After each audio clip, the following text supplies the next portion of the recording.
In this video, I'm going to go through the two division properties that we talked about in class. The first one has to do with if you are dividing the same base, so you have an x cubed over an x to the 8th. The property tells us that when you divide the same base, you're going to keep the same base but subtract your exponents. So you're going to do 3 minus 8, and it's always the top exponent, the 3 up here, minus the bottom one. And we get x to the negative 5 power. Now we know our negative exponent property that tells us we can't leave that there. Anytime you have your negative exponent, it has to move. So in the end, we're going to end up with 1 over x, not squared, x to the 5th power. And that one is done. So that's using the property. Another way for us to approach this problem that I actually think makes more complicated ones, like this one down here, makes it easier to think about this in terms of canceling. The way that works is if you have an x to the cubed, that means that you have 3 x's on the top of that fraction. Over an x to the 8th, well, that means that you have 8 x's on the bottom. I think that's 8. I don't really know. 1, 2, 3, 4, 5, 6, 7, 8. Okay. And then what you can do from there is if you have an x divided by an x, it actually cancels. So these 3 x's from the top get canceled with 3 from the bottom. You can see you're left with 1, 2, 3, 4, 5 on the bottom. So I'm going to erase that. But the point is that if you have 3 x's on the top,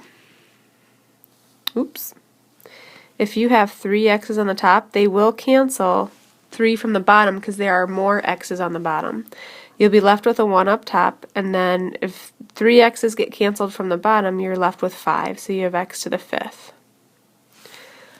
Alright, so that's the first property. The second property has to do with a fraction inside parentheses with an exponent outside. Anytime that you guys have an exponent outside of a set of parentheses, whether it's multiplication or division on the inside, you are going to bring that exponent into every single base on the inside. So it's going to be a 3 squared over a 4 squared. And then we just simplify from there. 3 squared is 9, 4 squared is 16. And we get 9 over 16 as our answer. Alright, moving on to the next row. When you have, well, this is just division, and we're going to just go through base by base and simplify one thing at a time. First thing we have is a 5 over a 15. Well, if you guys had a fraction 5 over 15, you would reduce that, and you would reduce it to a 1 over a 3. So we're going to go ahead and take care of reducing that fraction 5 over 15. Now we notice that we are dividing the same base, d over d to the 6th. We can use our exponent property and subtract 2 minus 6 and we get a negative 4. And kind of like this example up here, we'd have to move it to the bottom to make that positive. We also can think about it in terms of canceling. These two d's are going to cancel 2 from down here, leaving you with 4 d's in the denominator, so d to the 4th. Alright, our next example. We have a set of parentheses, and you've got that exponent on the outside. It's really tempting just to go to town bringing in your exponent to every single base on the inside, but let's keep in mind we do have an order of operations to follow, and that usually makes the problem easier for us to do if we first simplify inside the parentheses. Well, inside the parentheses, you've got that 5. There are no other coefficients or numbers to simplify with, so that will stay as a 5. And then you notice that we have an x divided by an x.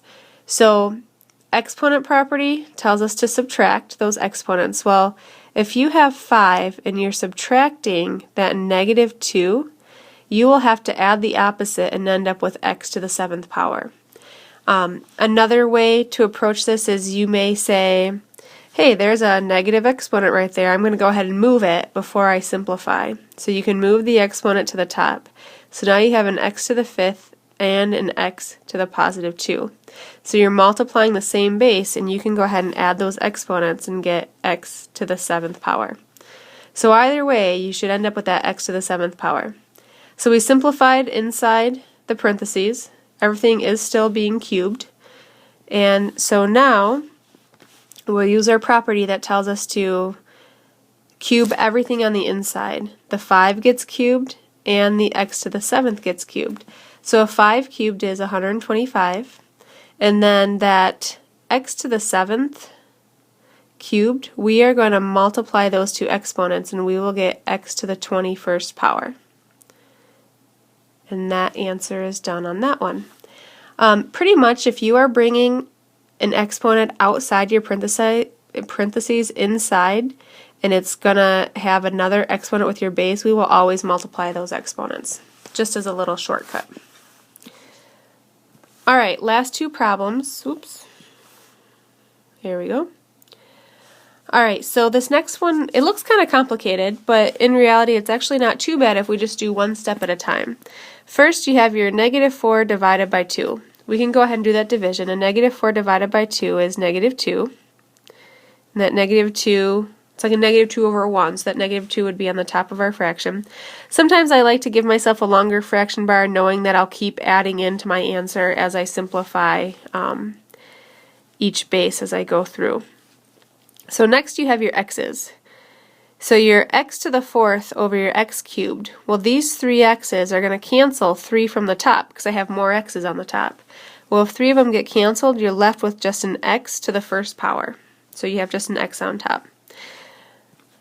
Let me get rid of some of this. Alright, now look at your y's. You have y squared over y to the 7th. Well, because there are more y's on the bottom, I'm going to end up with y's on the bottom. And these two y's will cancel 2 from down here. So I'm going to end up with a y to the 5th power because the 2 canceled 2 from the bottom. Alright, then you have your z's. So I like to take this negative exponent and make it positive, so I bring it down to the bottom. So now we have a z squared and we have a z to the positive 5 power. And these are in the bottom of our fractions, so I know I'm going to have z's down here. The question is how many. And when you're multiplying the same base, we're going to add those exponents. So 2 plus 5 will give us 7. And that's our final answer on that one. Alright, last example over here. One thing to notice about this is you have an exponent on the outside of your parentheses. That's going to be the first thing that you're going to want to take care of. You're going to bring that exponent in to every base on the inside. So bring it into the 4, the m, and the n. And we'll just go ahead and rewrite the problem. 4 squared is 16.